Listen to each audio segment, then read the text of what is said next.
CNN, le reportage, vous l'avez vu ce reportage de CNN sur l'esclavage en Libye? Oui, c'est dramatique. Oui. Mais je veux dire, c'est pas qu'en Libye, à mon avis. Oui. Mais M. Bourdet, on le sait depuis longtemps.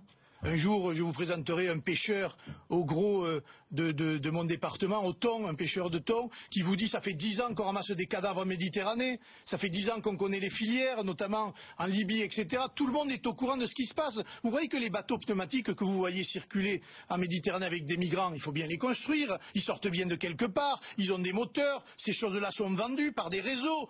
L'armée française, la France est au courant. Pourquoi on ne fait rien? On est allé intervenir à Benghazi, paraît-il, pour empêcher un bain de sang. Aujourd'hui, nous avons le bain de sang et un esclavagisme moderne par rapport à l'Afrique dont personne ne parle. L'esclavagisme moderne, il n'y a pas d'esclavagisme moderne, il y a un esclavagisme. Voilà, tout simplement. Sans compter le soutien des gouvernements français à des dictateurs africains qui permettent précisément la misère de leur peuple et qui les poussent à l'immigration. Et ça, on doit en sortir rapidement. Vous avez tout un tas de pays comme ça, je pense au Congo-Brazzaville, par exemple, qui est on va dire, une semi-dictature aujourd'hui.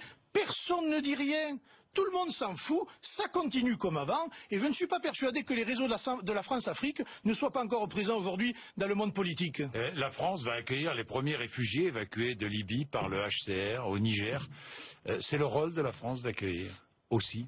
Mais quand il y a des situations dramatiques, c'est pas facile de dire on ne va pas accueillir. C'est pas facile de dire on vous remet à l'eau. Oui, mais Monsieur Bourdin, dans l'Afrique qui démographiquement explose, qui implose par les guerres civiles, par la misère économique, etc.